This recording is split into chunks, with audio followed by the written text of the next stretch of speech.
Hello, everybody. This is Grandmaster Pascal Charbonneau, and again today I have the pleasure of introducing Sam Shankland, 2,700 FIDE player, an American legend in the making already at a young age.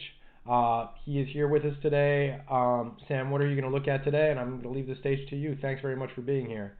So today I was going to look over a really interesting game I played a few years back with Vladimir Fedoseev, which this was back when both of us were not quite as strong as we are today, but I thought a very interesting encounter. And also, thank you very much for that introduction. It's been a long time since anyone has ever referred to me as young, but I'm kind of glad Well, to. everything is relative, right? And I'm seeing as this as time goes on more gray hair coming in my beard, and my hair is next, and so yeah, everything is relative. So yeah, just as a reminder to everybody, and to ça fait dater, je parle français aussi pour, alors vous pouvez dire salut à moi aussi. But thanks to everybody joining in on the Chess 24 chat. So I've heard that people on the YouTube chat are complaining that I am not interacting with them, and that's just because I don't have enough room. So please just join the chat on Chess 24. That's where I can interact with you.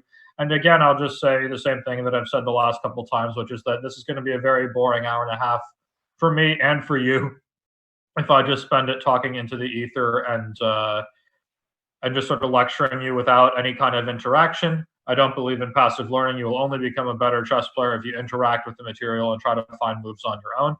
And just some reminders, please keep it civil in the chat. Obviously, feel free to disagree with each other on what moves are best. This is how we become better chess players. But let's just avoid any name calling or gossiping or any other stuff like that, and avoid spewing any computer lines. Excuse me. Another thing I should mention is I blundered badly this morning, and I let the chiles cook a little bit too long while I was making my al pastor, and as a result, it got a little fumey in here, so I'm coughing and sneezing a little bit. And I promise you, it's not coronavirus. I can still feel the hotness of the habaneros in my nose, but hopefully that doesn't become too distracting for the lesson at hand. In any case, let's get started. So Fedoseev, Ankush is asking for e4, but unfortunately for you, Fedoseev played c4, but we still got a very interesting game. So here I played g6, and this move order I think was first popularized by Larry Kaufman, or probably not. He wasn't the one who first popularized it. He was the one who first wrote about it. I think Svidler may have been the one who came up with this. But basically, if Black wants to play the Grunfeld, I think that g6 is quite a clever move order, because if Black were to play knight f6 and trying to stay along with a Grunfeld repertoire, you would have to contend with this variation knight c3, g6, knight f3, or here, or something like this. And here Black can either force a pseudo Grunfeld with d5, but where White has a lot of additional options, having avoided playing d4. For instance, queen a4 check, queen b3, and h4 are all decent moves here. Even e4 is interesting. So that's kind of annoying. And the point of playing g6 is that now if White plays d4, Black can go back and play knight f6, and I was preparing to play the Grunfeld for this game. And if White plays knight c3, as Fedoseev played, I still should point out, e4 is probably the best move here, which was played against me by Ding Liren a couple times in the Speed Chess Championship. But here Black can play e5, and I think Black's more or less okay.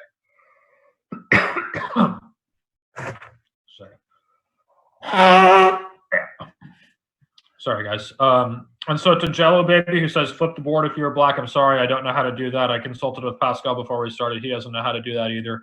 You're just going to have to learn to live with it. You should be able to analyze any chess position, but from any point of view. In any case, here, this is possible, but in the game,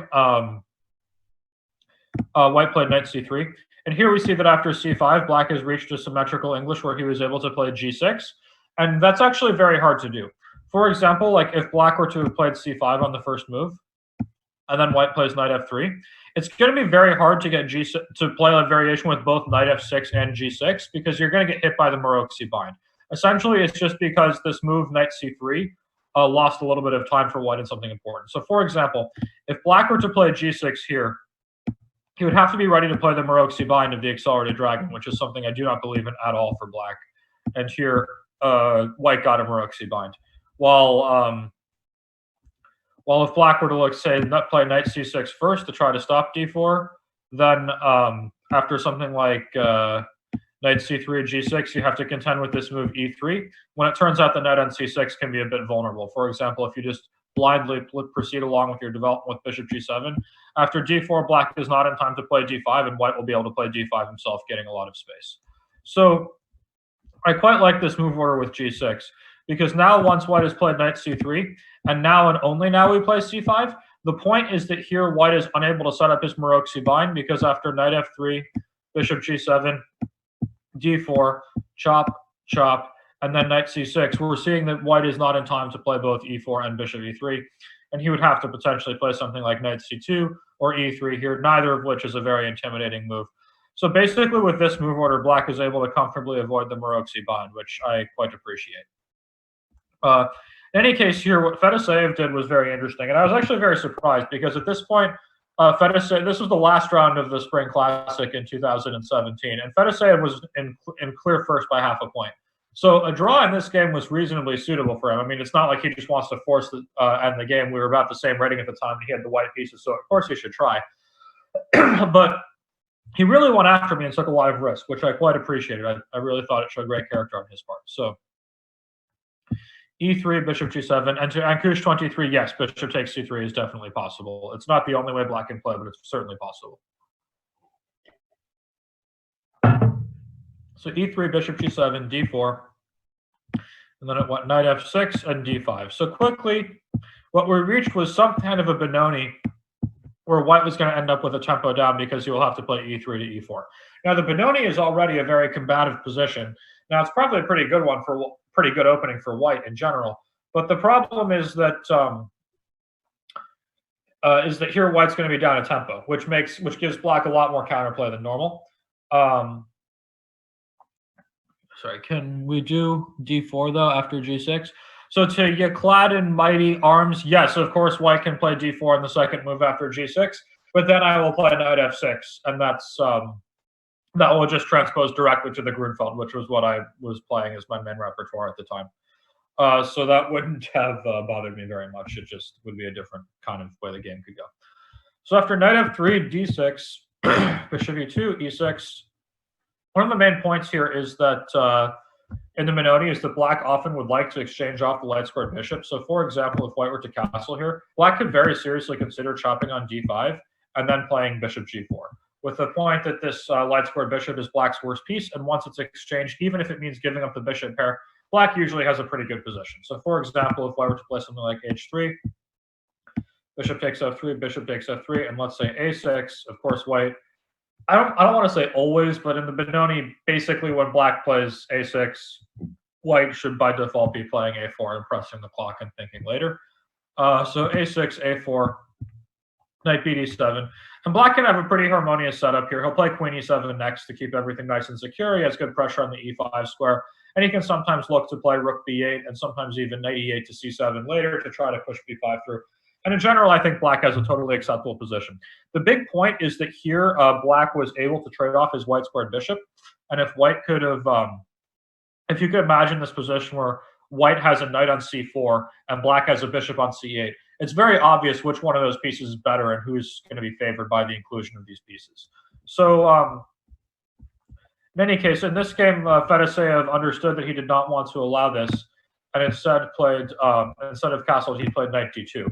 This way, I'm not able to get bishop g4 in, which would allow me to exchange off my white squared bishop. So the game continued rook e8, castle, knight a6, and then after a4, knight c7, and e4. Let's start here. So this is a very interesting position, and black has to think about how he wants to handle it. So I'd like to just give people some time and try to come up with not just a move, but also a plan for how you want to put your pieces and how you want to proceed and what kind of things you think black should be playing for. So I'll just give people some time to think about it. As always, there's a little bit of a lag between when I say something and when you guys hear it. So probably you guys still haven't even heard me ask you to find a move yet. But in any case, you can go ahead.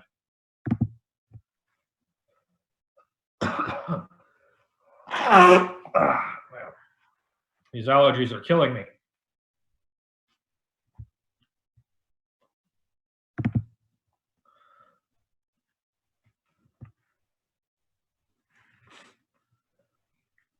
Although it's funny, I'm actually very happy to have somewhat itchy eyes because now with this virus going around, allergies and flu-like symptoms can be similar, but luckily flu-like symptoms never ever give you itchy eyes, only allergies do. So I know that I have allergies, but they're still annoying. So to Ankush, is there anything wrong for white to play e4 earlier? I'm not sure at which moment you mean, but probably the answer is no, because e4 is a typical move in these positions, and in fact, white has just played e4. So, but black needs to figure out how he wants to put his pieces.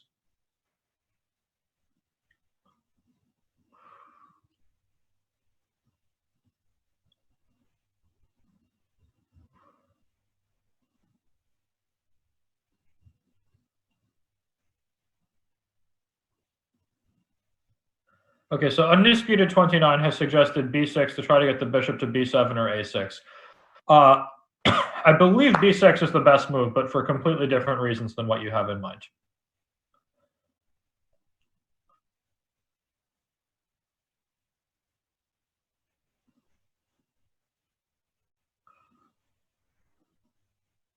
Okay, so I am Kumar and Masu 19875 are both touching down on the same point, which I think is a very important thing to understand in this position.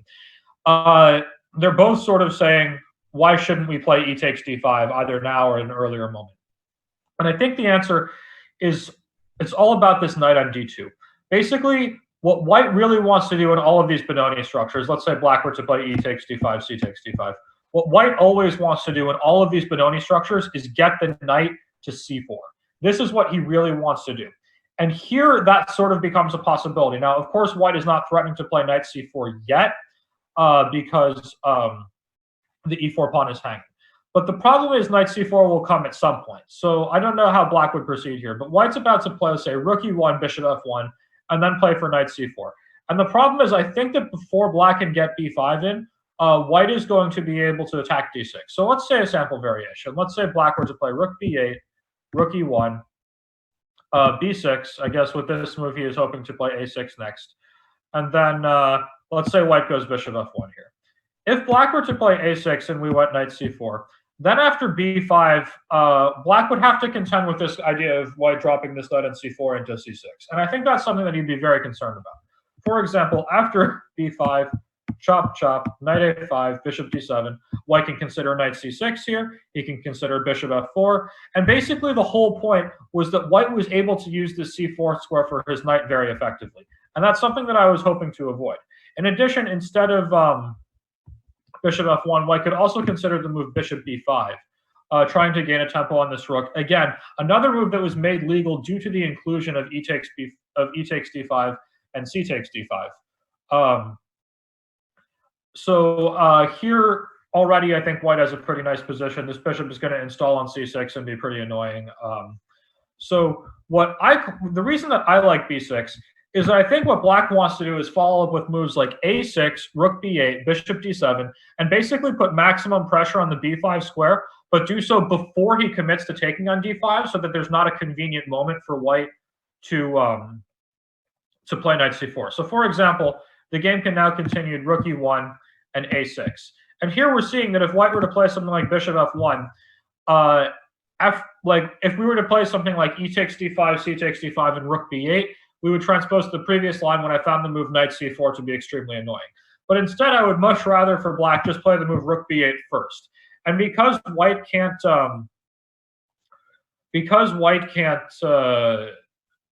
play knight c4 here, it's very hard to see how white's actually going to improve his position. And black is now ready to take on d5 next, and then finally he will get b5 through without the knight coming to c4. So my whole point with playing the way I did was that I thought it was very important to stop white from playing knight c4, and as such, I thought it was important to delay capturing on d5. So people are asking after bishop b5, bishop d7, aren't we happy to exchange bishops? Let's see this line. So e takes d5, c d5, rook e1, b6, bishop b5.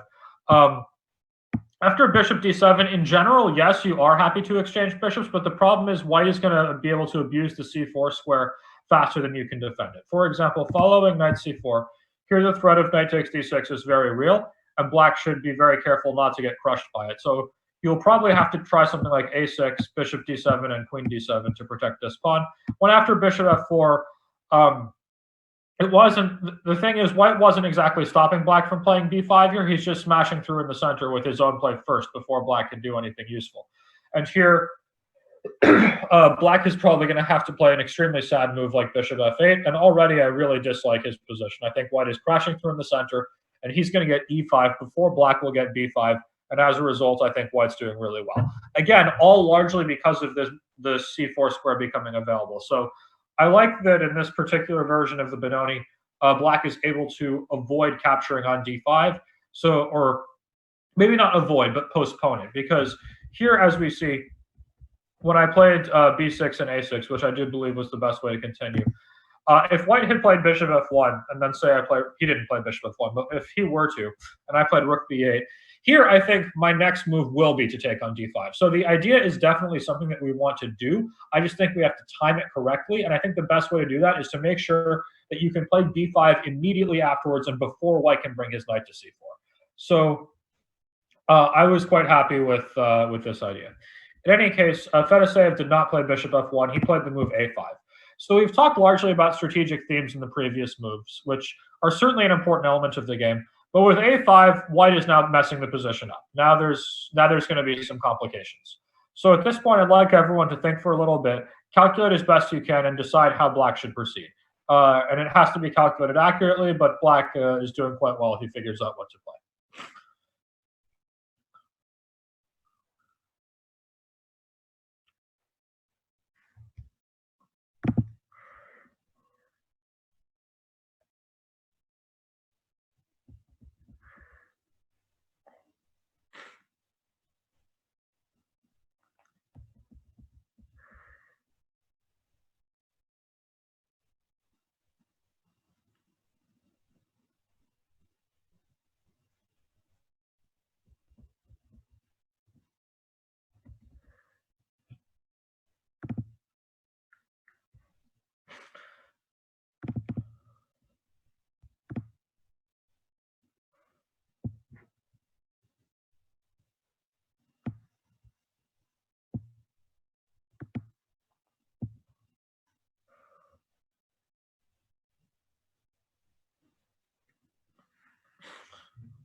Okay, so Ankush has suggested b5.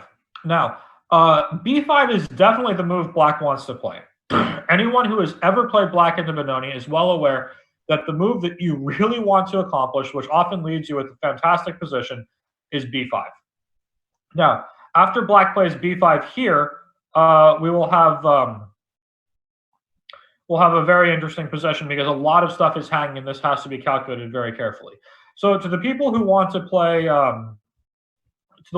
e takes d5, e takes d5. We've seen this a couple times. Here the problem is white's not going to take back on d5. If he were to be foolish enough to play c takes d5, then after b5, black has a dream Benoni, and here I think he's already just much better. He's taken all the space on the queen side, and everything has gone extremely well.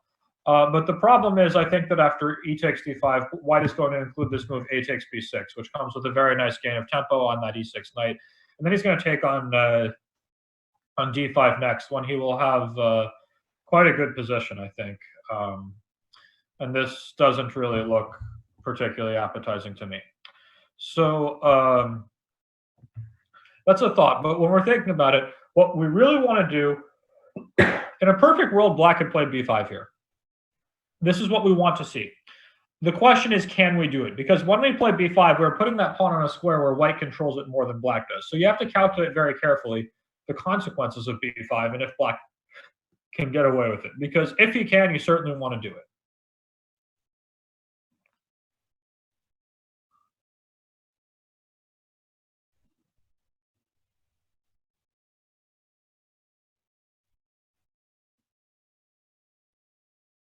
So, can black get away with b5 here?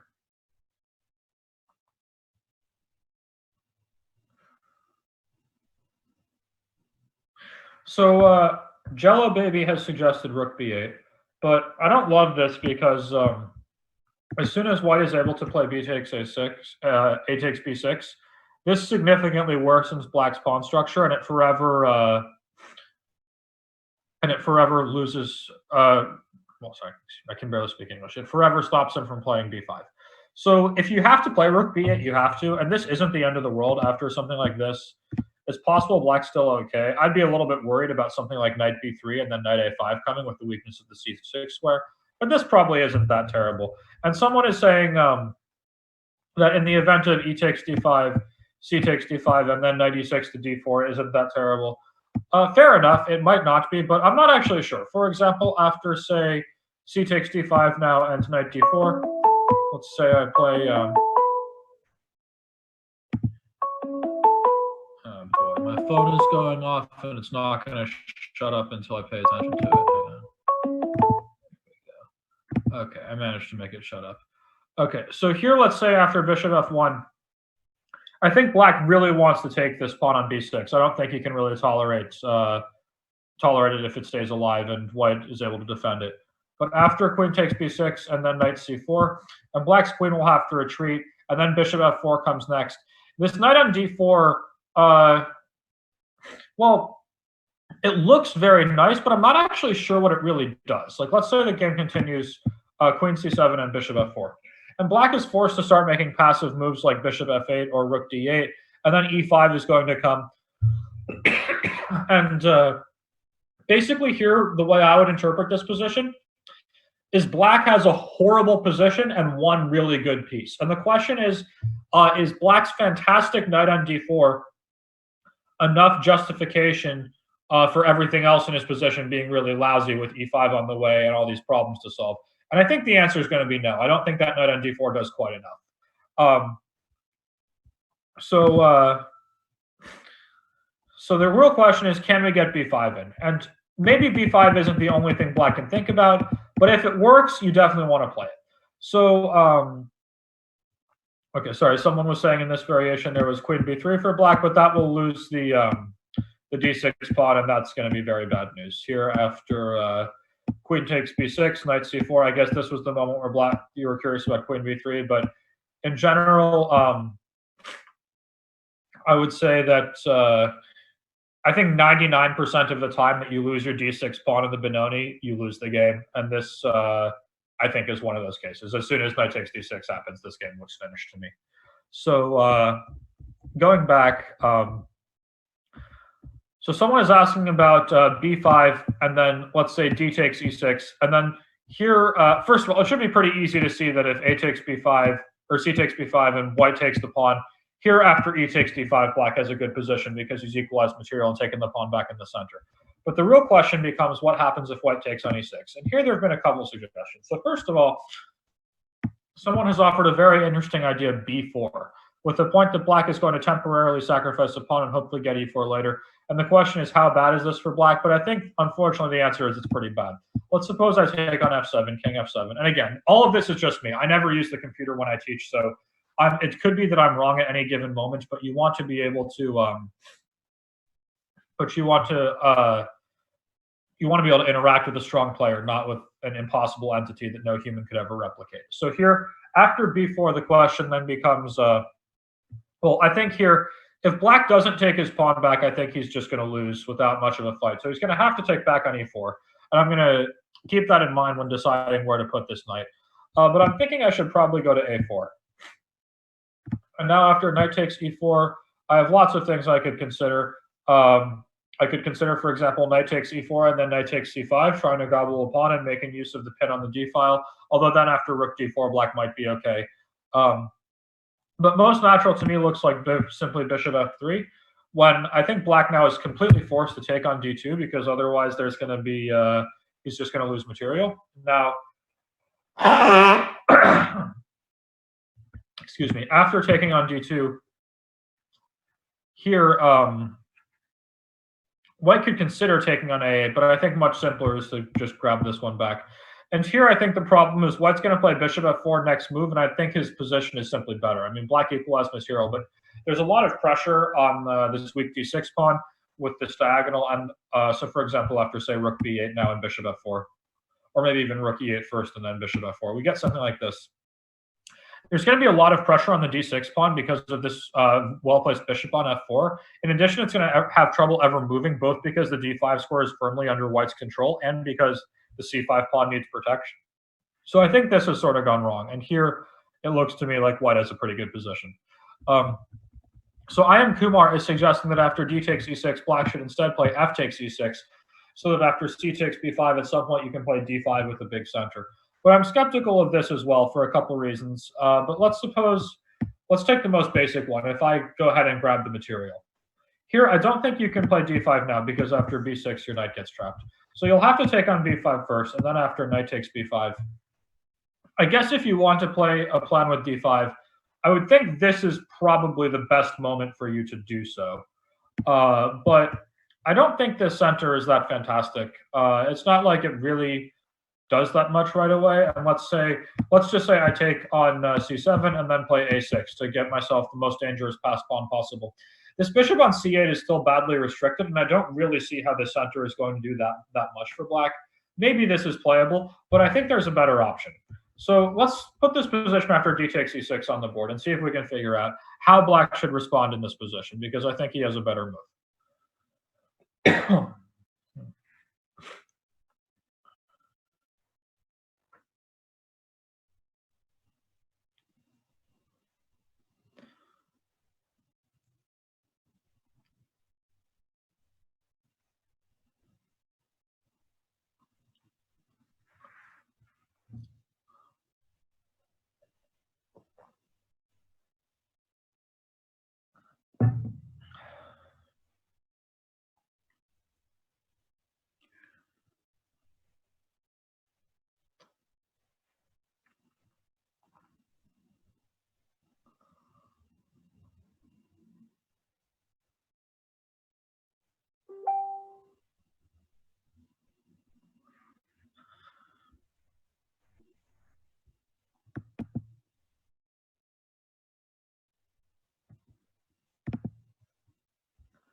Okay, so Safed Hathi and Balouf have both given very different opinions. One has wanted to play knight takes e6, and the other wants to play bishop takes e6. If knight takes e6 with the idea of knight d4, I'm still very concerned about this move c takes b5. If you play knight d4 and then b6, this pawn on b6 is just going to win white the game sooner or later, and I don't think black has enough counterplay for it. And if you take on b5 first and white gets bishop takes b5 and then knight c4 and bishop f4 all coming with a gain of tempo, for instance, let's say, I guess rook f8 because what else? Knight c4. Now, the only way I can imagine black justifying playing this way with the pawn down and d6 hanging is to go ahead and put knight d4. But again, we're seeing one of these cases where, I mean, white's a pawn up. His pieces are fantastic. d6 is hanging. Black's position is absolutely terrible except for the one fantastic knight on d4. And in general, I think people tend to overestimate their positions when they often have like one really, really, really good piece and the rest of the position isn't that great. And I think this is another one of those cases. As far as I can tell, despite this fantastic knight on d4, I think black is in massive trouble. To Undisputed 29 has suggested to take with the bishop on e6 and has given a line where black gets the pawn back on a5. But the problem with this variation is that after c takes b5 and now knight takes b5, Undisputed gave this line. The problem is here that you can't really get away with rook takes e5 at this moment because the e8 rook is hanging. So after rook takes a5, rook takes a5, bishop takes a5. Here, I mean, if this rook wasn't hanging, black would be doing fantastic, but unfortunately after bishop b8, it's time to resign. So it looks like people are coming around to the right move, and both Yikladin, Mighty Armies, and Naman Singh have both suggested the move rook takes e6, and this is the best move because now white is not able to take on b5, at least not comfortably, because if he takes everything on b5, here we see that black just ends up with an excellent position because after rook takes a5, he has equalized material, and now white is left with a dubious pawn structure, and all of black's pieces are extremely active. So after rook takes e6, white is not actually able to take on b5, But that's a very bad sign for white. But then because then the question becomes, what does he play? It's not very easy to see what he's going to do about b4 coming next.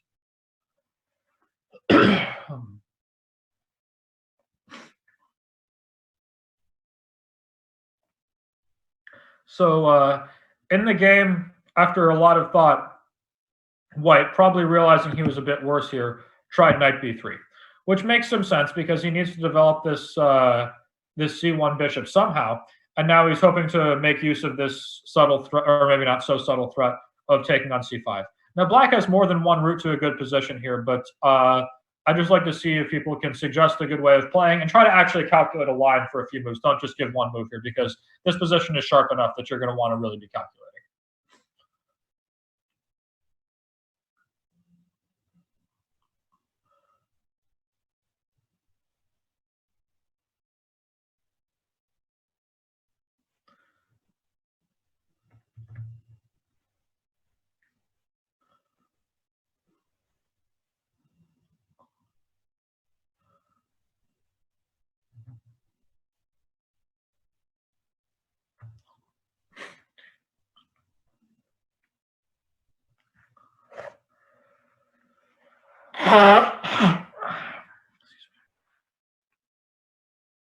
These allergies will be the end of me.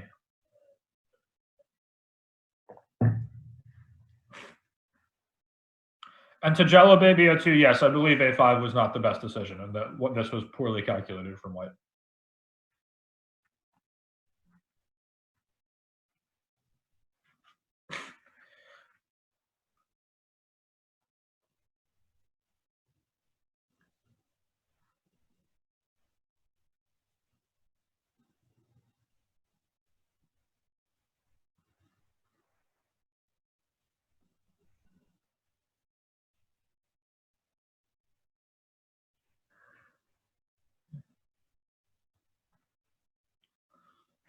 So to Baluf, you're on the right track, but unfortunately, after knight takes e4, knight takes e4, rook takes e4, knight takes c5, your rook is hanging on e4, so you can't play queen e7. The rook will be captured.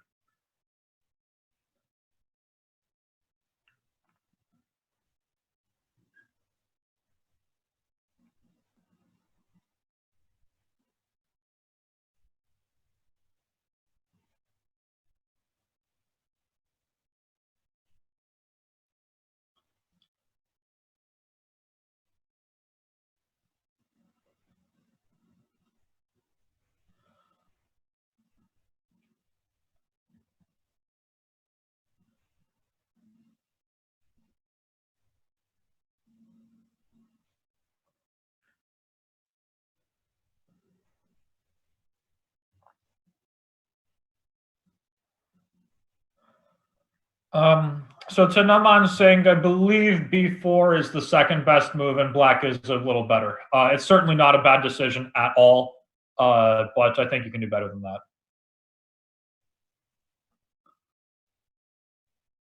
And okay, to I am Kumar, bishop b7 is also not a bad move, but I think after f3, white is sort of hanging it together. I don't think you should play bishop f3. That looks very strange to me. To Baluf, I don't know if you were here yesterday where I gave my lecture about the word just. I don't really want to give that lecture again, but I don't like that word. And this is exactly what I'm talking about. In the variation you gave, you sort of ended the variation after one move and did something unambitious. You were on the right track when you were looking for the direct captures. You met some resistance, and then once you met the resistance, you sort of gave up, and now are doing something pretty timid. But if you're and sort of with the idea of, oh, just something simple, but in fact, you can be very bold and very direct here and get a very good position if you calculate it correctly and fight through the resistance.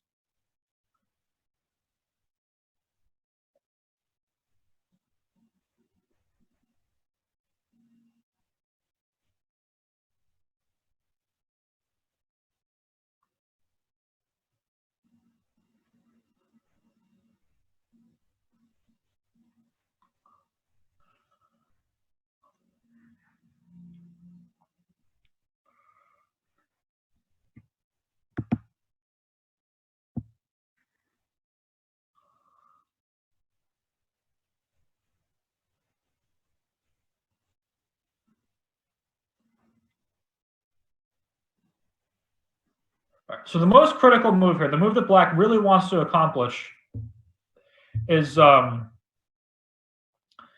he really wants to be able to take on e4 here.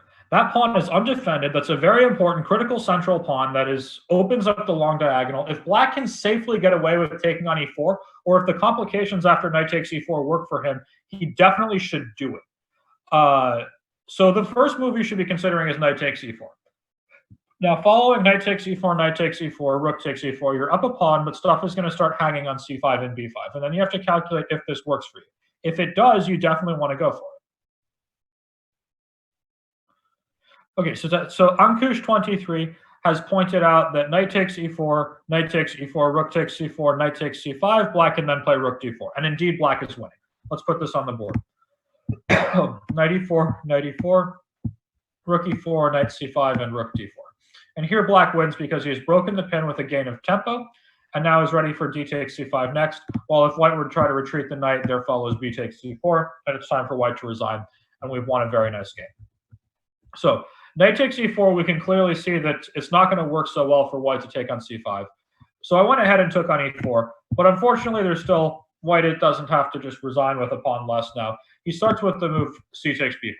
And the point is that once I take this pawn back, then after knight takes c5, rook d4, and knight d3, because white no longer has the pawn on c4 to take, you will not be able to play bc4 and win the knight on d3. So this position arrived on the board. Now, as we've seen previously over and over, if white gets a pawn on b6 and is able to secure it, you almost always end up with an absolutely horrible position. And this one is no exception. So you're clearly going to take this pawn on b5. This is something you must do. You can't bother like defending the c5 pawn with queen e7. After b6, your position will be wretched. But the question is, what are we going to take on b5 with, the pawn or the knight? And it's not that easy to answer, but with proper calculation, you can have a pretty good idea.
Ankush, that actually is an interesting variation. So Ankush has suggested playing c4 with the point that after knight d2, black will sacrifice an exchange on e2 and then play a takes b5 when he has a very interesting compensation. But it does look dubious to me, and I'm just wondering if there's a good way for me to punish. And I'm thinking, I'm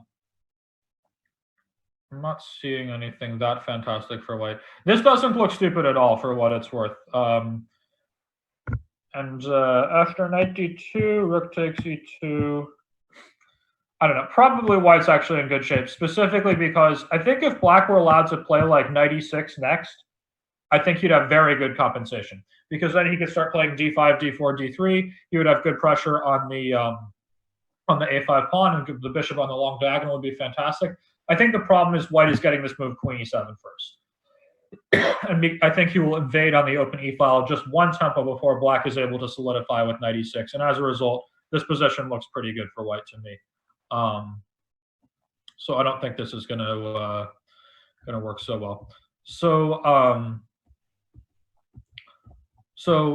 sorry, c takes b5, and we have this position here. And people are saying, someone is saying knight takes b5, a takes b5.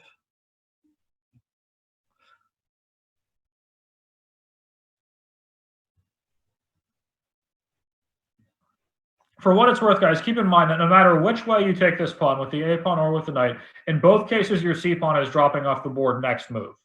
So you have to think, you can't count on playing C4 later. Let's see if anybody else wants to give an opinion on what piece they want to take with on B5.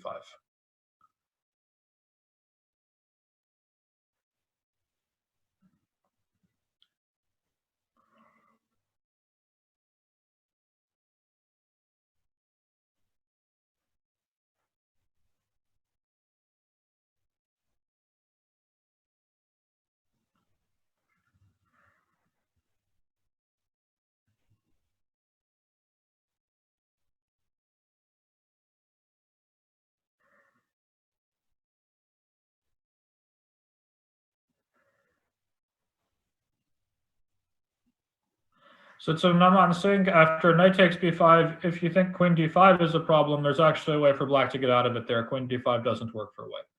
Black has a good move then. It's largely just a strategic decision. You don't have to calculate that heavily at this point. But yeah, so Jello baby, that's exactly right. After queen d5, black has bishop f5. So I think we can go ahead and proceed.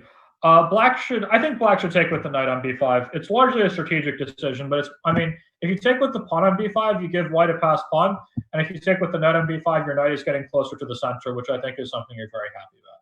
So of course here white must take on c5. He can't just remain a pawn down for nothing. He would just lose up. If black gets a move to play bishop e6 or bishop b7 or something, white can basically resign. But I like knight takes b5. So knight takes c5. And here black has a very important move. He has a pretty good position no matter how he plays. This much, I think, is clear. But he has a way to turn potentially a dynamic advantage into more of a static one and take something pretty important here. So obviously he has to do something with his rook because the rook is hanging, and there is the threat of knight takes e4, and you cannot take the knight because of queen d8. So we're going to have to move the rook. But the question is, where should the rook move and what should it do? And I think that black has a very nice option here. Let's see if anybody can figure out what to play.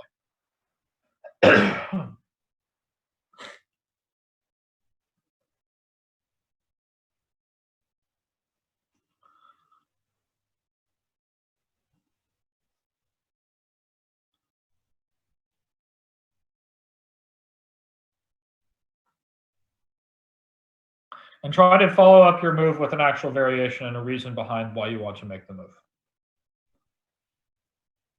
Okay, so Ankush, that's a very interesting idea, but you have a better way of executing it.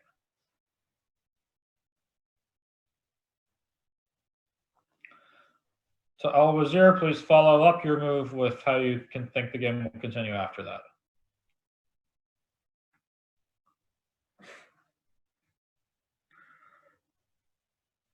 Okay, so Jello Baby 02 has the way that I like the most. But there's also an important question. So it looks like a lot of people are looking for rook takes e2, which is a critical move. And here the game continued rook e2, and now knight d4. I think is the easiest because this will force back the win of the exchange while preserving black with a very nice bishop pair on an open board.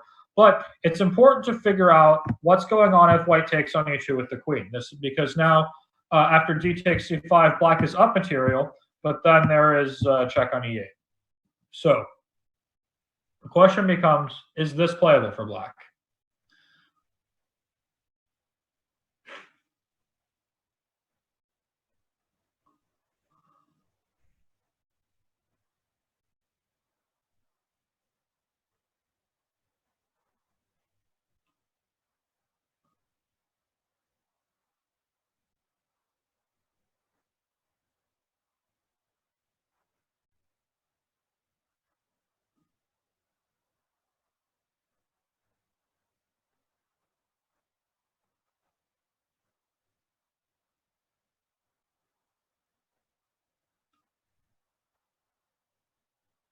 So of course black has to take back with the queen. Now after rook takes e8 check. Black is up material here, heavy material. These two very good pieces for a rook. But the question is he in time to stop devastating threats? For example, after bishop to f8, bishop to h6, it looks like black is facing a very serious problem here. So yeah, Jello Baby has found it to a point, which is that here after bishop b7, there's some kind of defense. But unfortunately, now white's going to continue along with the pressure and bring the other rook to e1. And now black is facing this threat of rook takes a8, followed by rook e8. And it's not easy at all to see how if black can get out of this. But you have, I mean, for here, it's probably actually not so hard. But you do want to see this in advance. And luckily here for black, he is able to play knight c7. And after rook takes a8 and bishop takes a8, black has the e8 square under control for just long enough, and he will play knight e6 next and then consolidate everything and win. White can improve upon this variation a little bit if he instead, in this position, for example, chops the rook and then chops the bishop. And here, after rook to c1, at least white is taking a pawn on c5, and he will have a rook and pawn for 2 pieces, which technically is supposed to be materially balanced. But unfortunately for him, white is in trouble because his pawns are going to become vulnerable. So black has a key maneuver here that will basically bring the game to its conclusion.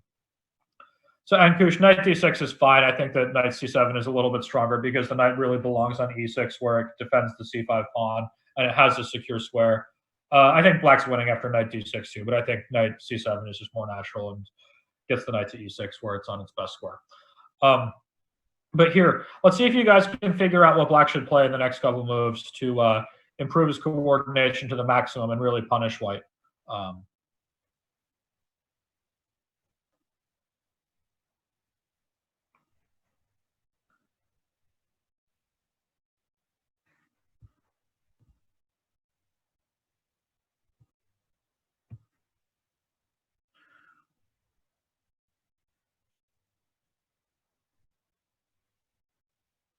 It's a tough idea, but I think it's very strong. Once you see it, you understand it, but finding it in the first place is very tough.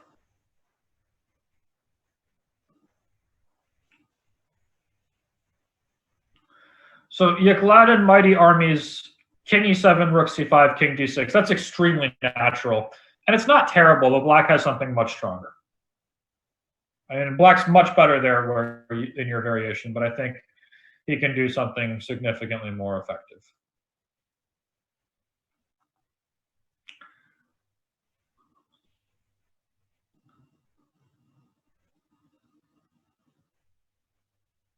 And don't just give me a move. Tell me how you want to organize your pieces.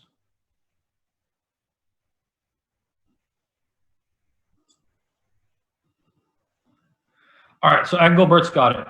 So the thing that I think black should be doing here is playing this move bishop c6. And it looks very strange to be sending your pieces backwards. But the point is that once black is able to basically, if you look at this position here, the way black wins this game is by the knight and the bishop switching positions. And here after knight a7, he's able to do just that. Of course, he can't play knight d4 because then he has to worry about rook c4 being very annoying.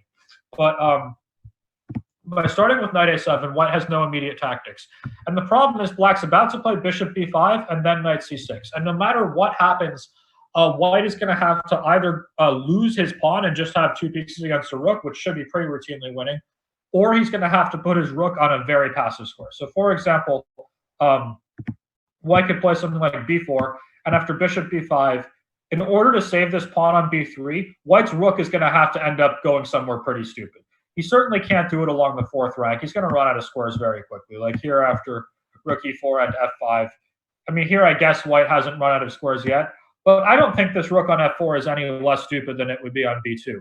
And essentially white's rook is just going to end up somewhere really, really bad. And as a result, he's going to he's probably just going to lose this game when black's king comes in. So here, white also doesn't have to play b4. He can just, I don't know, start to try to bring his king. But the problem is here, again, like white's going to have to put his rook on like a3 to save this pawn. And as soon as white's rook becomes a stupid piece on a passive square, I think that black's 2 pieces are going to be fantastic. And I'm getting a notification. Your internet connection is unstable. That's not good, but I think as far as I can tell, people can still hear me and see moves. So I'm going to ignore it for now. And it says I have 5 bars on my Professor Clump email. or Professor Clump Wi-Fi network that I made for myself. But for whatever reason, it was yelling at me. In any case here, this endgame should be routinely winning. I think black has very good winning chances after something like king e7 to d6, which somebody had suggested. And it's certainly a very natural and very human way of continuing. But in this particular case, I think that bishop c6 and knight a7 with bishop b5 is even stronger, because that will either win a pawn or force white's rook to become extremely passive. So in any case, let's proceed along with how the game went. After rook takes e2, white took with the rook. Now, I saw a lot of people recommending bishop g4 here, but I don't like this because after f3, black's not going to take back all of his lost material. Here he certainly has compensation. Like, for example, after something like bishop takes f3 and say d takes c5, where black has is an exchange down, but he has a pawn and a fantastic d4 square and really good pieces. I don't necessarily think black is worse here, but I like better to immediately grab back the material with the move knight to d4. And so here, now after white played knight e4, here I could have taken on e2, and definitely black would be better. But the reason I didn't was I didn't like that after knight takes e2, queen takes e2, and d5, I really didn't want this knight to go to the c5 square. I thought if this knight comes to c5, it's pretty annoying. It stops my bishop from coming out very effectively because of the weakness of the a6 pawn. And if I play d4, the knight is also nicely eyeballing the d3 square, making it harder for the pawn to advance. So I wasn't a huge fan of this. Black's definitely better there, but he doesn't have to play d5 here. But if he doesn't play d5, bishop g5 could come. So what I came up with was playing d5 first. And my point was with this move was that in the event of knight c5, I would not transpose to the previous variation with knight takes e2 check, but instead play this move bishop g4, which is a move that a lot of you guys had wanted at various moments, but here I think it's very strong. And after f3, black has a very nice tactical resource. Let's see if anybody can see how black should proceed here.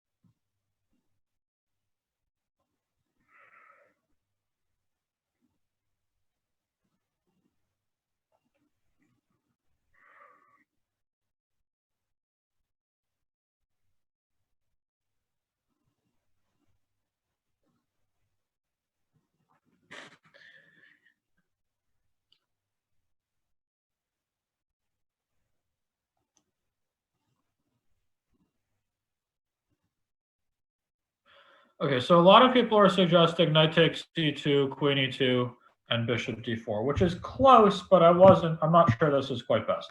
After knight e2, queen e2, and bishop d4, let's suppose I play bishop e3.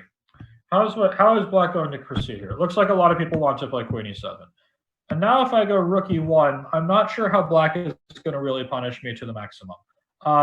Maybe he can just play bishop takes f3 here, but then say bishop queen f2. I mean, this is decent, but yeah, it looks like people are coming around to the right way. The best thing that black can do is to start with bishop takes f3. This bishop is going to be lost anyway, so you might as well take and have a desperado. And after g takes f3, now and only now we go for this knight e2 check, queen e2, and bishop d4, when black should remain a pawn up. After bishop e3, queen e7 works, queen g5 also works. Just the one thing about queen g5 is you have to be a little bit careful, because now in the event of king f2 and rook e8, after bishop takes d4, black has an important move. What should he play?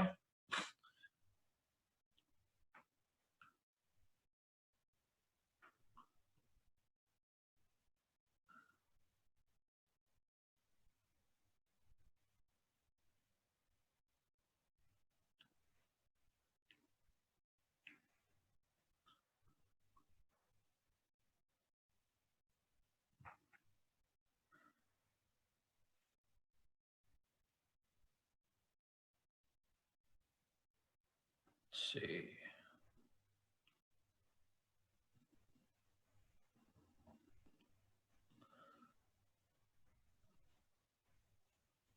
All right, so it looks like everyone's got it. Queen h4 coming.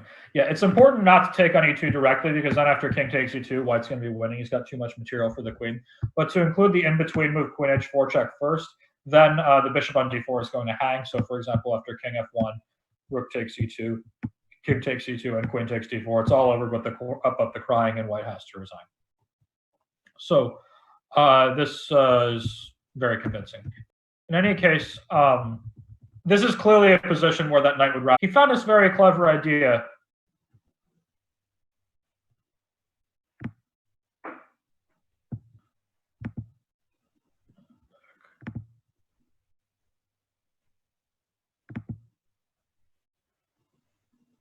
Hang on, guys. Just want to make sure this is working. Yeah, okay, sure. I was struggling with the internet for just a second, but it looks like it's working now. But yeah, so rook d2 was yeah. Sorry, guys. It looked like my my internet just crapped out for like 10 seconds at some point. I don't know why it's being shaky today. It's always normally pretty reliable, but for whatever reason, I think it lagged for like 10 seconds, and now we seem to be back. So so I think it's okay. In any case, here, what Fedoseev came up with was this plan to play rook d2, and after d takes e4 to play rook a4. And this seems very natural because at this point, black now has two minor pieces for a rook, but this knight on d4 seems doomed. So the question is, did I blunder this or did I have a trick up my sleeve?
Yeah, so to Yuklad and Mighty Armies, this was a pretty idea. Fedoseev is very creative. Like he can find some very creative ideas. Like the last game I played with him in Weikonze, like he played something that looked like extremely boring and dull and passive, and he just completely outplayed me with like some moves that I just hadn't really considered at a lot of moments, and then just turned out to be really strong. Like I had scored well against him in the past, but this game in Weikonze that I played with him last year he played very, very well. And he can be very creative like that and find these interesting ideas, but at the same time, they can be vulnerable to miscalculation. That's sort of what happened here.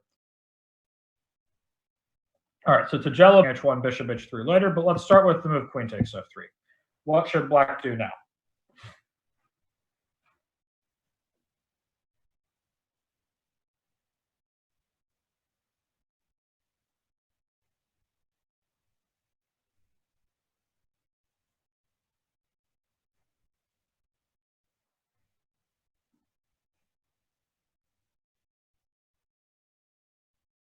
It's just sort of a basic test, but still, it's good to see. All right, so it looks like the answers are coming in. It's good to always be on the lookout for tactics. Of course, we're going to sacrifice on d2 with the queen using a desperado. If black were foolish enough to take on f3 first, then after rook takes d8 check, he would be lost. But because he can start with queen takes d2 and take that rook first, at this point, both queens are hanging at the end of all this. Black is going to be a piece of the good. So so well played to all those who found the move. Looks like just about everybody did, and they found it very quickly. It's always good to just have your tactical eye alert, but it seems like people were all over this one, which I was quite happy to see. Instead, white played g takes f3, and now after queen g5 check, the attack begins. White cannot really run the king to the center. I think it's destined to die if it comes to the middle of the board, and then black has an open e file to work with. That's not wildly surprising. After something like king e1, queen g1, king e2, e takes f3, white should get clobbered in pretty short order. So that's not too tough. But after king h1, bishop h3, Now we have an interesting position. After queen g1 here, black is an exchange down, but can hope to launch a very dangerous attack. So where should the queen go?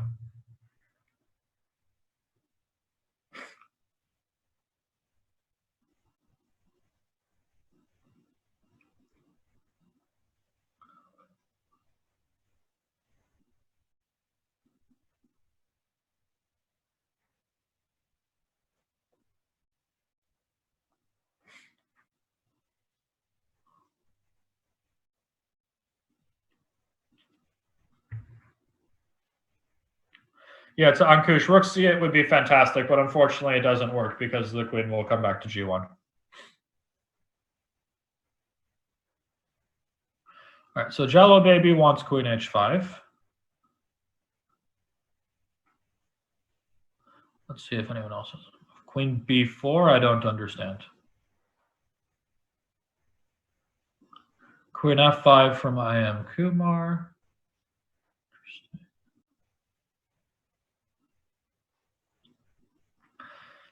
This is largely an intuitive decision. It's going to be hard to calculate it all the way out to completion, but you have to think about where your queen will be most useful. So if you put your queen somewhere that doesn't threaten queen takes f3 checkmate, then white's going to be able to play rook takes e4, taking a very important pawn and getting his rook closer to the king side, which I don't think you want to allow. So you really want to make sure wherever you put your queen, you're threatening mate on f3. But as for the squares to choose from, I think it's largely an intuitive decision. And hopefully your intuition will lead you to the right one. Try to say why you choose the move you do as well.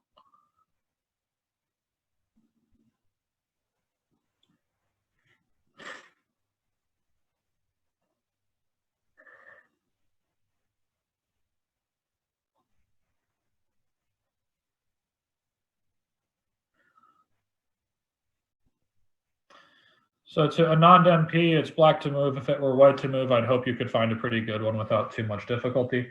We have to figure out where black should place his queen.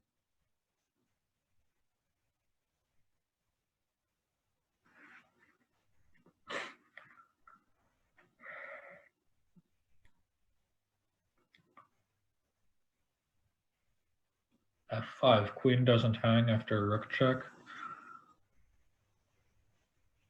All right, so Baluf has it right. I don't think you care much about protecting e4. The big thing is you need to get to white's king here. And you have to think about the various avenues that you can use. And I think the best thing you can do is put the queen on h5 because it will be very valuable to have the idea of e5 at your disposal today.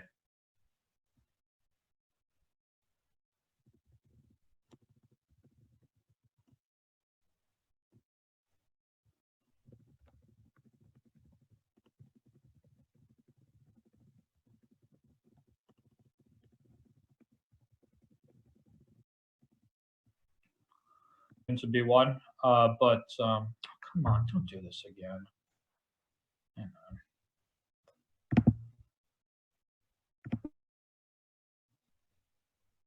I think that should have. I think that hopefully fixed it, but let's see.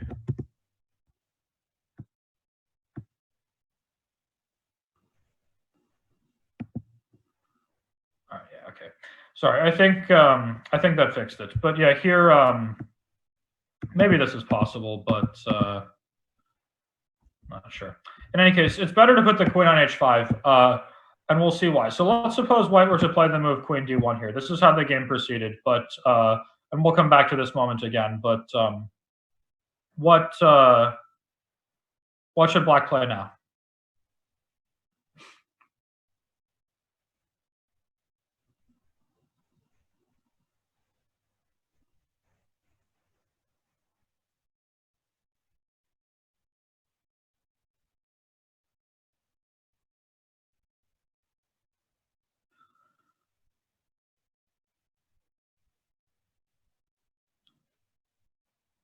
All right, so Ankush got it.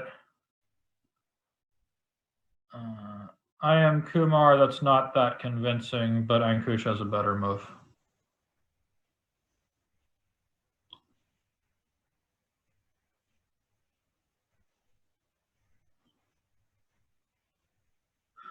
So a lot of people are suggesting e takes f3 here, but I don't think this works so well. For example, after rook d8 check, chop, chop. I'm very curious about this move rook e4. And my point is that now your queen can't move because I will have queen takes f8 check and then bishop h6. And otherwise, I don't see how you're going to break through here.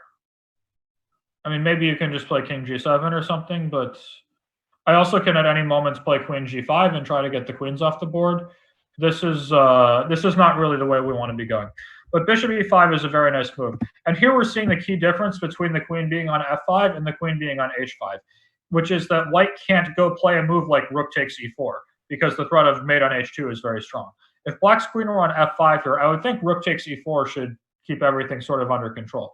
But as is here, after rook takes e4, black wins in one move. It's easy, but what is it?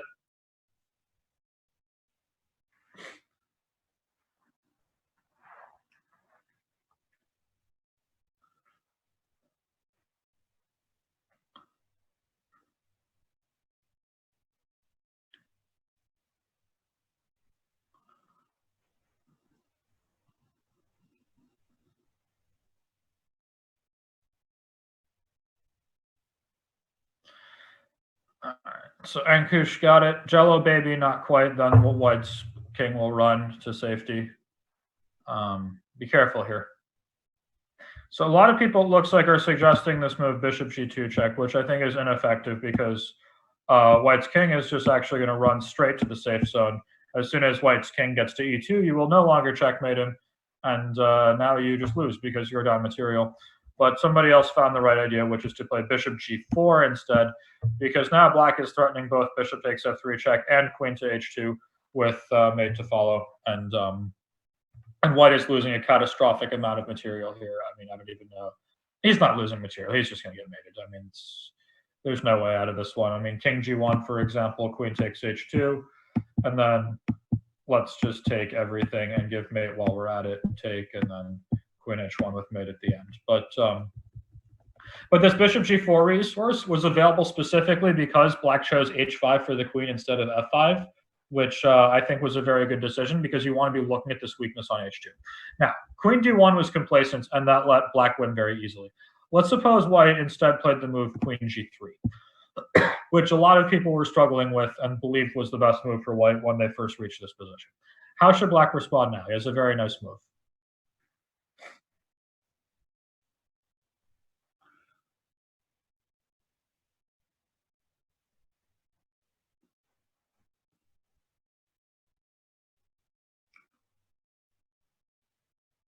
Oh, sorry, Wazir is asking about rook takes e5 on the previous position. Just to point out here, after queen h5, queen d1, I guess this was here, rook takes e4. I started to go back, but I should have covered this. Here, if rook takes e5, black will not take the rook back. He will take on f3 with check. And now, if queen f3, he's obviously just winning with material. And after king g1, queen g4, not only is he winning with material, but he also has mate in 2. So going back to the position that we were discussing, after queen g3, and everyone was saying bishop e5 here. Or that seemed like by far the most common move that people were playing. I'm not quite sure I understand the point after f4. It seems like this helps white more than it helps black.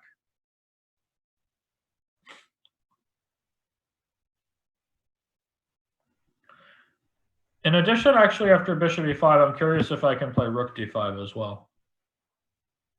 I mean, this obviously, like, black is not risking anything after something like bishop g3, rook h5, and gh5, and then I guess take on g3 and then take on f3. I mean, black's definitely not worse or anything, but like I don't know why we're allowing an endgame like this.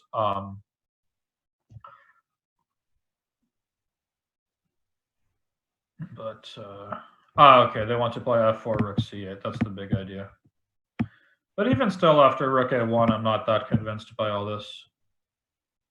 But somebody else has found the best move. So the big point here is that a good thing to think about is whenever you're attacking somebody and you've sacrificed material to get an attack, it's always good to keep track of exactly how much material you have sacrificed and what the current material balance is. Because at any given moment, you can trade in your attack to get material back. and then you have to evaluate how that's looking. And here, black now is only down in exchange, and in addition to having a dangerous attack, also has a fantastic position strategically. So this move queen b5 is excellent because this creates the twin threats of queen f1 with mate to follow, as well as the hanging rook on a4. Obviously, queen f1 mate is the bigger threat, so white should play queen takes h3, and after queen takes a4, okay, white will no longer get checkmated. This much is clear. But at the same time, white's position is an absolute train wreck. I mean, his material is equal, but he's going to lose all sorts of pawns. This bishop on c1 can't move. Like, queen c4 already is like a crushing threat. It's hard to even suggest anything for white to do here. He's just lost. So despite the fact that he managed to avoid the immediate checkmate, he still lost the game just due to material force, or not material force, but just positional reasons once material has been equalized. I mean, here he's definitely going to lose at least one pawn. His king is going to remain open. I mean, this is not playable. White's going to lose this. I mean, he's going to lose it without much of a fight. So I was quite happy with this continuation.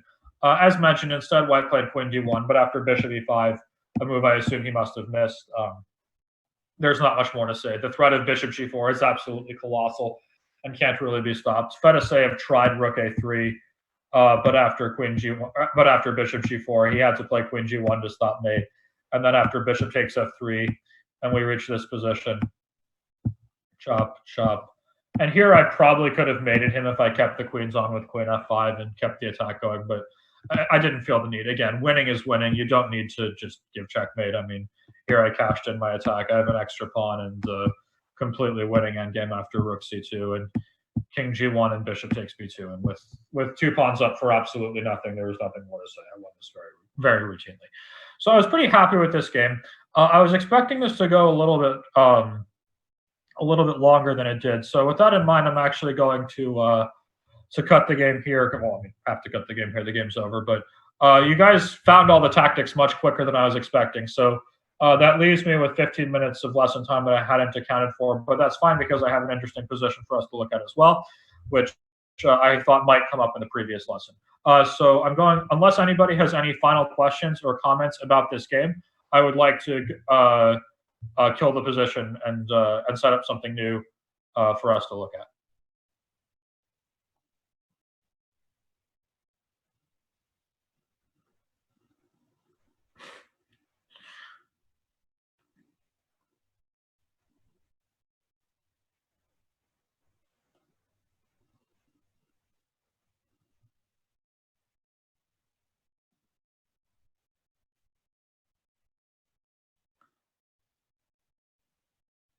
So it sounds like there's no objection, so I'm going to kill this and start something new. Hang on. How do I do that?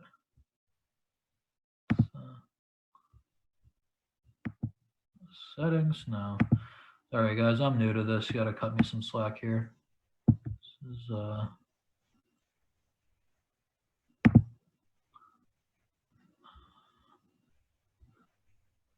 how do we do this? We're supposed to set up a position. I managed it yesterday, but oh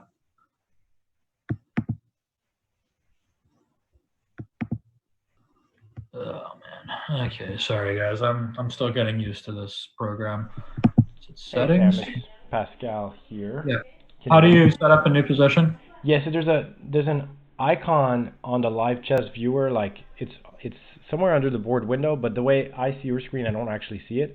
It's all the way to the left of the arrow that allows you to go back moves. There's something that says set up position. It's to the left of go back moves, like over here. I don't see anything. Yeah, I don't see it on your screen. I mean, I remembered it being there yesterday, and that's how I set it up. But I don't know if it's because you just opened a PGN file. I'm trying to think. I'll just reset this or something.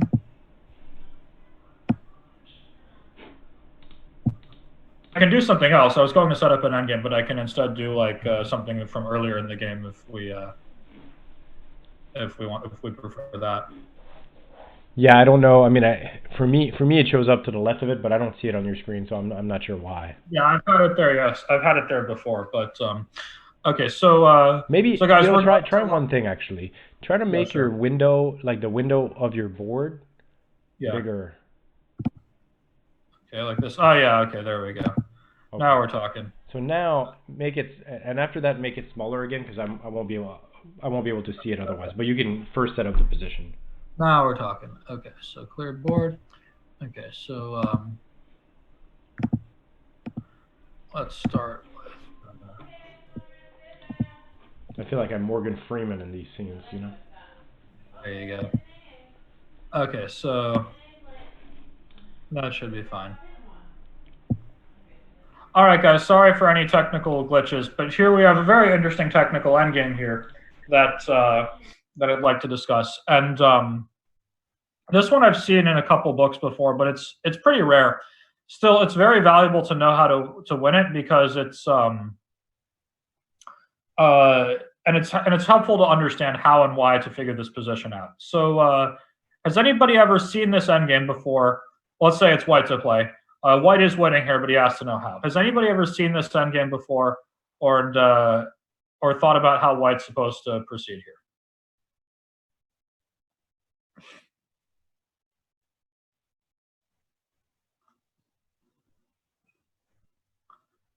Yeah, well done to Pascal.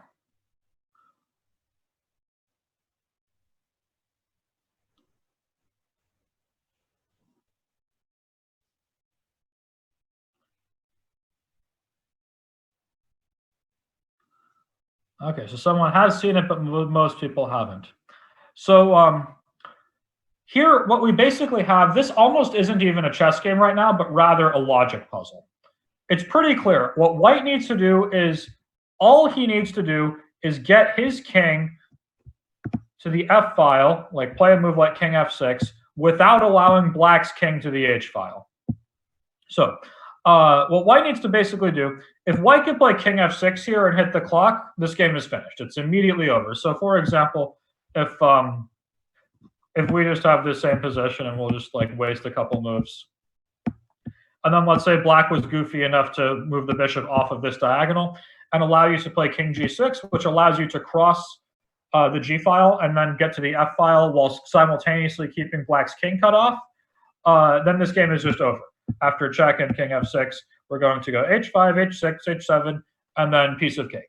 The problem is if black's bishop is on this ideal diagonal to begin with, we have to figure out how to cross over the g file while also stopping black's king from getting to the h file. So if all there was to it was crossing the g file, this would be a piece of cake. We would just like bring the rook back and then go, okay, get off of here. But the problem is, as soon as we play king g5, black is ready to play king g7. And then we can, as soon as we play king f4, then black king comes to the h file instead of the f file. So the thing we have to think about is it's really a logic problem. We need to get our king across the f file. And how are we going to do that? So a lot of people have figured out that, or a lot of people seem to know already that you can't play h5. Indeed, if you were to play h5 here, the position becomes a draw. But the question is why? And what is the actual winning technique that white needs to use to win the game? So Shelling Ford says idea is rook g5 or rook g3 for that matter and get the king off of the h file. That's partially right, but it doesn't give the complete solution. So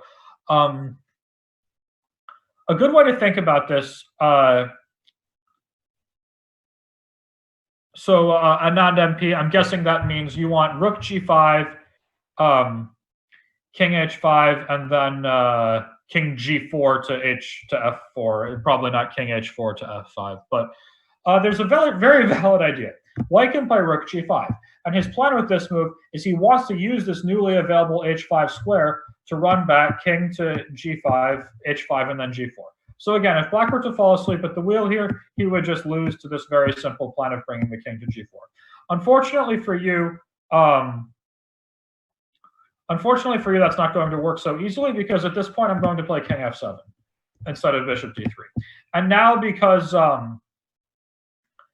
at this point I am ready to meet, because I have the g6 square under control. At this point I am ready to to meet king to h5 with bishop d1 check. Again, if black were to fall asleep here, then after king g4, it's over. But I'm going to go bishop d1 check. And at this point, we're also seeing that while the pawn would rather be on h4 than h5, it would also, turns out, rather be on h2. But the bishop, yeah, here after bishop d1, king h6, you haven't made any progress. So the question becomes, how does white actually make progress in this first position? And what you need to think about, it's really just a logic puzzle. You need to find a moment to play. The only way you're going to break through is to be able to play rook g5 and then king g4. But what you need to think about is at what moment do you want to put the rook on g5? And you have to think about this black bishop and which squares it can go to. So let's suppose we were to proceed along with something like rook g5, and now black plays king f7, and then, I don't know, let's just go like rook g3. What squares can black's bishop use now?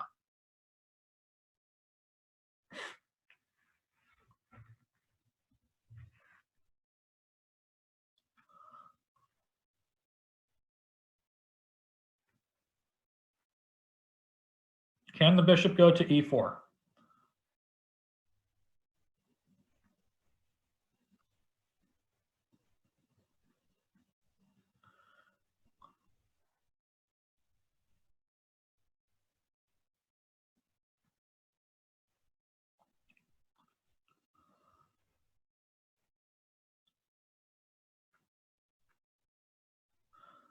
Okay, so basically what we figured out is black's bishop definitely has to stay on this diagonal at all times. As soon as it leaves, he's going to lose. For example, if black were to play bishop a4, now white can play king g5, and this allows black to play king g7, but after rook c3, black will never be able to get his bishop back to the right diagonal, and the bishop is completely dominated, and as a result here, white is going to win very easily. So these are the squares on the diagonal that it can use. The problem is, okay, clearly h7, black's not going to be able to put the bishop there. That's not going to work. This we can just understand. So let's remove h7 from being highlighted. The bishop also cannot go to g6. That's obviously as well. It will get captured. Let's suppose black were to play bishop f5. Is this possible?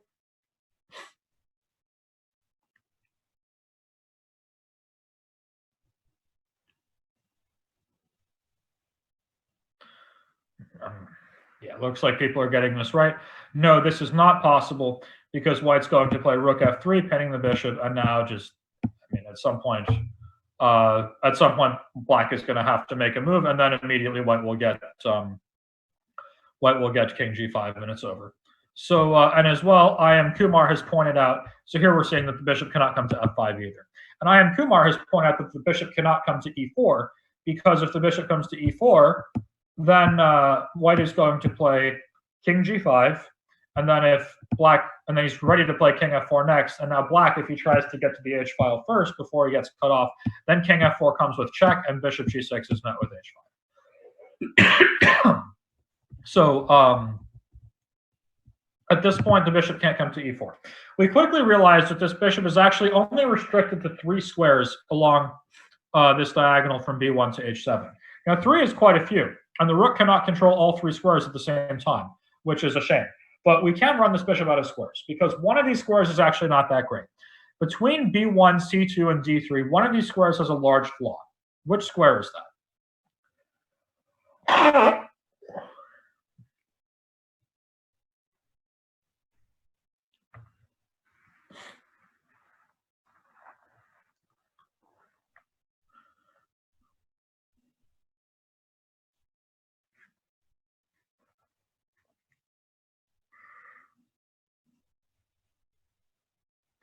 So Bogdan Germatia, b1 is bad. Why is b1 bad? That's correct, but b1 is bad.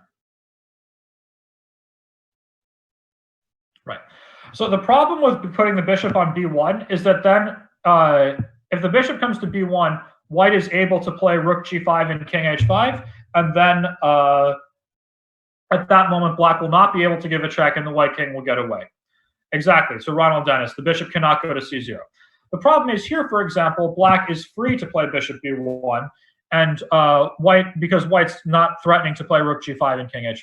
So if we're thinking about this position, what we want to do is run black's bishop out of squares. If we want bishop b1 to be an illegal move or a bad move, where does our king need to be?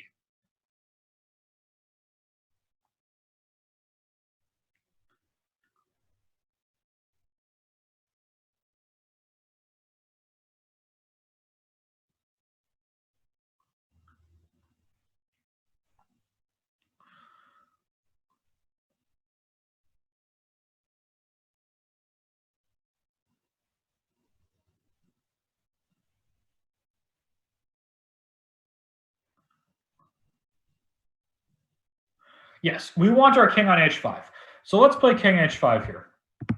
And at this, sorry, it's black to move. We'll play bishop b1, king h5, bishop c2. Now, at this point, we have to think to ourselves, we've got the right position because black's bishop, can it move anywhere? I mean, can't go to d3. It can't go to b1. At this point, if black were to play bishop b1, we would have rook g5 with king g4. Cannot go to d3 because it's hanging. Cannot go to e4 because then king g4 comes. And here, this is the key Zugzwang. This is the position we need. Now, unfortunately, here it's white to move, but that can be fixed very easily. Let's suppose we play king h6, black goes bishop b1. Let's give a check, and then come back with rook g5, and say after bishop c2, we'll go. It's very easy to lose a tempo. Eventually, you get this position. And basically, the only thing you need to know about this specific endgame is just like tattoo this position on your shoulder. Remember that this is the key Zugzwang, and then you win. As long as you remember that you want exactly this position, black to move, the rest you can figure out on your own without too much trouble, because there's just no move for black to make. If he plays bishop b1, now you're ready with rook g5, and the king comes to g4. If he plays king f8, you're again ready with rook g5, because now if black plays bishop d1 check, you go king g6, and when black plays king g8, you can stop his bishop from taking this diagonal, and as a result, white wins very easily. And finally, my favorite version is if black plays king f6. Here, the final winning technique is you play rook c3, and now black's bishop can be free to go wherever it wants. But here, you're going to cut the king off. Then black has to wait, and you play king to h6. Now, the problem for black is that he can't put his bishop on a safe square. What white wants to do next is bring his rook to the f file with check. The problem is as soon as the rook leaves, black is going to play king f7 and then meet rook f2 check with king g8. However, the big point is that the bishop just has nowhere to hide. It cannot come to some square where the rook can't attack it. So for example, say bishop b1, eventually this bishop just runs out of squares. If black could play king f7 here, he would, like, this actually would keep the position a draw. But unfortunately, of course, he can't because the bishop is hanging. And very quickly, the bishop will run out of squares, as eventually it gets hit to the point where the rook will get to the f file, and then as soon as the rook comes to the f file, white wins. So I quite like this endgame. It's a good technical one to know, but the key thing is for this, just for your general knowledge, if you remember that this position is the key Zugzwang, you're going to win the position no matter what. But if you think about the logic we were using to find that this was the key Zugzwang, it's very natural to think about where black can place this bishop on the long diagonal, start to limit its squares. Ultimately, you find that the b1 that he's stuck on b1, c2, and d3, that b1 is potentially a poison square, that in order for b1 to be a poison square, your king has to be on h5, and then your rook just has to control one of these squares. And you can't do this backwards, because if you had this same position with rook g2 and bishop d3, then black would be able to play bishop e4 when you wouldn't be in time to play king g5. So just remember, this is the key Zugzwang, and I thought we used interesting logic to get there. In any case, we've now gone for the full hour and a half. I know it's been a little bit choppy today with some kind of internet problems and the little problem I had setting up the pieces, and then that I was coughing and blowing my nose too much because of these darn allergies and the chiles that I accidentally burned on my stove, where the fumes are still around. But so I'm kind of dealing with semi-tear gas. But in any case, I still hope this was a fun session. And thanks all for joining. And I believe my next session will not be tomorrow, but rather on Wednesday. And hopefully I can see some of the same faces there. Thanks very much, and I will see you next time.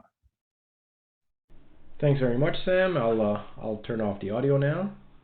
Okay, how was that?